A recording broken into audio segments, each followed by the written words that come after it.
కానీ పరమాత్మ అంటున్నాడు మనందరికీ ఉంది మూడవ నేత్రం అంటున్నారు. సర్వసాధారణంగా మూడవ నేత్రాన్ని పాల భాగంలో చూపిస్తారు, నుదుటి భాగంలో.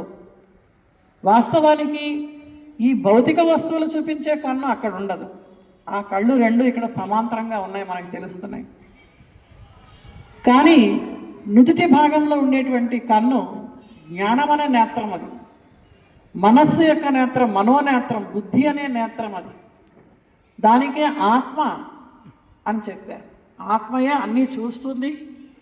ఈ శరీరం ద్వారా మాట్లాడేది ఆత్మయే, ఈ అవయవాల ద్వారా వినేది ఆత్మయే. కాబట్టి ఆత్మయే ఈ శరీరాన్ని నడిపిస్తుంది. కాబట్టి ఆత్మయే చెప్తుంది ఇది నా శరీరం అని అంటుంది. శరీరం అంటుందా నా ప్రాణం అని అందు, నా ప్రాణం అని అందు. శరీరం కూడా ఆత్మ ద్వారానే పరిచయం చేయబడుతుంది. ఈరోజు విశేషంగా మీ అందరికీ కూడా ఓం శాంతి మహామంత్రం గురించి తెలియచేస్తూ, ఈరోజు కార్తీక మాసం పరిసమాప్తం అవ్వడానికి సిద్ధంగా ఉంది.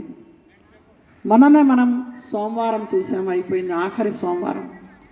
ఇక అమావాస్య దగ్గరకు వచ్చేస్తుంది. అంటే కార్తీక దీపావళి అమావాస్య నాడు మరునాడు ప్రారంభమైనటువంటి కార్తీక మాసం ఆశ్వేజ బహుళ అమావాస్య నాడు మళ్ళా సమాప్తం అయిపోతుంది. ఇప్పుడు వచ్చేది ఆశ్వేజ మాసం, మార్గశిర మాసం వస్తుంది. ఆశ్వేజ బహుళ దీపావళి నాడు వచ్చే తర్వాత వచ్చేదంతా కూడా కార్తీక మాసం. కార్తీక మాసం వెలిగిన దీపం దీపావళి నాడు ప్రారంభం అవుతుంది. దీపమాల, ఆ దీపాన్ని వెలిగించి ఆ రోజు మనం తయారు చేసి కొనుక్కుని తెచ్చిపెట్టుకున్నటువంటి బాణసంచాన్ని ఏం చేస్తాం, ఆ బాణసంచాన్ని అంతా కాల్చి బూడిద చేసి ఆనందిస్తాం. ఆధ్యాత్మిక పరంగా చెప్పాలంటే మనలోంచి వచ్చినటువంటి చెడు గుణాలే మనమే మన చేతుల ద్వారానే దగ్ధం అవ్వాలి. మనం కాల్చుకున్న టపాకాయలు శబ్దం వస్తే చాలా సంతోషిస్తాం.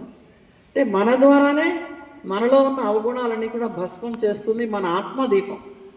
ఎప్పటి వరకైతే ఆత్మదీపం వెలగదో అప్పటి వరకు ఒక్క బాణసంచ కూడా భస్మం అవ్వదు. బాణసంచనంతటినీ భస్మం చేసినటువంటి దీపం ఆఖరి దాకా వెలుగుతుంది. ఈ బాణసంచ అంతా కూడా వెలుగులిచ్చి ఆరిపోయి మసి మారిపోతాయి. ఈ బాణసంచ అంతా కూడా మన లోపల ఉన్నటువంటి చెడుని మనం కాల్చేస్తున్నాం. శిశింద్రి లాంటి గుణం, చిచ్చుబుడ్డ లాంటి గుణం, తారాజు వల ఎగిరిపడే గుణం, మతాబులా వెలిగిపోయే గుణం. పొగడ్తలు చాలామందికి ఇష్టం. పొగడ్తలు లేకపోతే ఆ రోజు వాళ్ళ ముఖమే ఫేడ్ అయిపోతుంది. కాకర పువ్వొత్తి, తర్వాత చిటపటలాడే చిచ్చుబుడ్డిలు, తారాజువ్వలు, అటంబాంబులు, ఇలా ఎన్నో. ఆ బాణసంచను మనం చెడు గుణాల రూపంలోనే పేరు చెప్పి వాడి శిశింద్రి గుణం అంటించేస్తారండి వాళ్ళందరికీ అంటారు. వాళ్ళు చిచ్చుబుడ్డిలా అలా కూరుకుని ఒక్కసారి బయటపడుతూ ఉంటారు. అలాంటి దీపావళి మనం చేసేసుకున్నాం. స్థూలంగా మనం పెద్దవాళ్ళు చెప్పినటువంటి దీపావళి పండగ నాడ బాణసంచ అంతా కాల్చాం.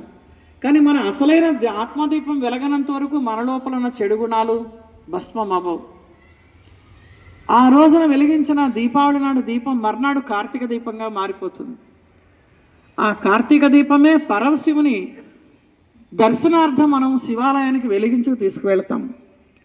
ఈరోజు విశేషంగా అందరికీ కూడా కార్తీక మాస మీకు తెలియచేస్తూ